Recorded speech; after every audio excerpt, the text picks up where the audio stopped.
دوستو Ertugrul Ghazi کی طرح ان کے بیٹے عثمان غازی بھی اسی نقش قدم پر چلتے ہوئے اپنی ساری عمر کفار سے لڑتے رہے اور ان کے عملوں کو ناکام بناتے ہوئے دشمنوں کا خاتمہ بھی کرتے رہے، لیکن کچھ موقعوں پر کفار نے اپنا اصلی زور دکھاتے ہوئے عثمان غازی اور کائی قبیلے کو ایسا نقصان پہنچاتے ہیں جس کے لیے غازی بالکل بھی تیار نہیں تھے۔ دوستو آج کی ویڈیو میں ہم آپ کو عثمان غازی پہ ہونے والے کفار کے 5 خطرناک ترین عملوں کے بارے میں بتائیں گے جن میں کائی قبیلے کو شدید جانی و مالی نقصان ہوا۔ دوستو ویڈیو کے تفصیلات میں جانے سے قبل آپ سے ایک چھوٹی سی گزارش ہے کہ اس ویڈیو کو لائک کرتے ہوئے ہمارے چینل کو سبسکرائب کر کے ساتھ میں موجود گھنٹی کے بٹن کو بھی دبا دیں۔ نمبر 5، دوستو بامسی جس طرح اسلام کا رکھوالا تھا بالکل اسی طرح ان کے بیٹے آپرس بھی کائی قبیلے کی بہادر سپاہی ہوتے ہیں۔ جب ایک مرتبہ عثمان غازی آپرس کے ساتھ قبیلے واپس آ رہے تھے تو صوفیہ کے سپاہی ان دونوں پر حملہ کر دیتے ہیں۔ اس حملے کے دوران پرنس سیلواڈور کے سپاہی آپرس کو شہید کر دیتے ہیں اور عثمان غازی بھی اس حملے میں شدید زخمی ہو جاتے ہیں۔ یہ اتنے زخمی ہو جاتے ہیں کہ دشمن ان کو کیچڑ میں مرا ہوا سمجھ کر وہی چھوڑ جاتے ہیں، اور بالا خاتون جب پاس سے گزرتے ہیں تو ایک نوجوان کو کیچڑ میں پڑا دیکھ کر اس کی مدد کرتی ہے اور پھر عثمان غازی آبرس کی لاش لے کر قبیلہ آ جاتے ہیں۔ نمبر 4، دوستو عثمان غازی کے چچا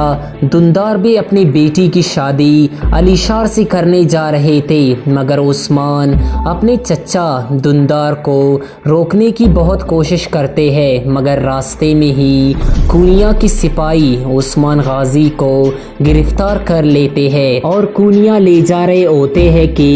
عثمان غازی کے خطرناک دشمن بالا گائے ان پر حملہ کر دیتے ہیں اور عثمان کو اپنے ساتھ لے جاتے ہیں، اور وہاں ان پر شدید تشدد کی جاتی ہے اور ظلم کے پہاڑ توڑ دیے جاتے ہیں، مگر بعد میں بالا گائے کا اپنا ہی ایک مسلمان جاسوس عثمان غازی کو رہا کرانے میں مدد کرتا ہے۔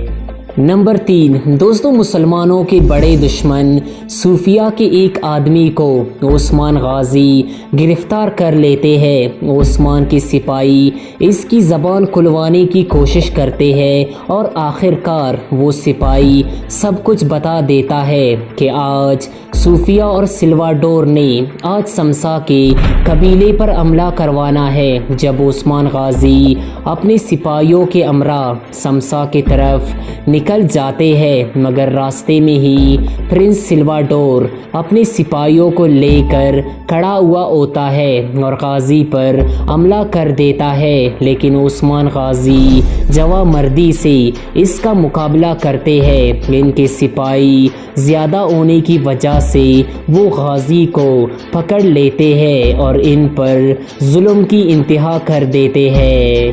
نمبر 2، دوستو چنگیز خان کے قوانین عثمان کے ہاتھ لگ ہی چکے تھے، مگر دندار بے کا بیٹا باتون قوانین کو چوری کر کے لے جاتے ہیں۔ عثمان غازی کو جب پتہ چلتا ہے کہ وہ قبیلہ چلا گیا ہے تو عثمان غازی ان کے پیچھے قبیلہ آتے ہیں تو وہاں دیکھتے ہیں کہ بالا گائے دندار کے ساتھ مل کر منگولوں کا پرچم لگا چکے ہیں اور دندار وہاں کا گورنر بن چکا ہے۔ عثمان غازی ان کا پرچم گرا دیتے ہیں تو دوسری طرف چنگیز خان کے سپاہی عثمان پر حملہ کر دیتے ہیں۔ منگولوں کے ساتھ کافی دیر لڑائی ہوتی رہی، مگر آخر کار منگول عثمان کو گرفتار کر کے پنجرے میں ڈال دیتے ہیں۔ پھر غازی کو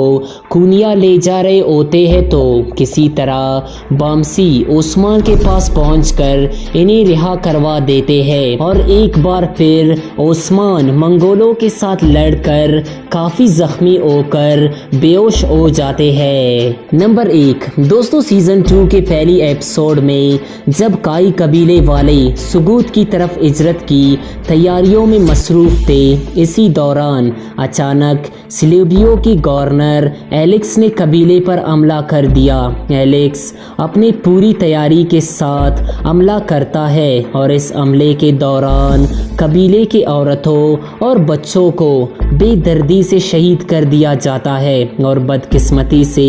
عثمان غازی بھی اس وقت قبیلے میں موجود نہیں ہوتے ہیں اور سلیبی کمانڈر بالا خاتون کو زخمی کر کے دوسرے لوگوں کو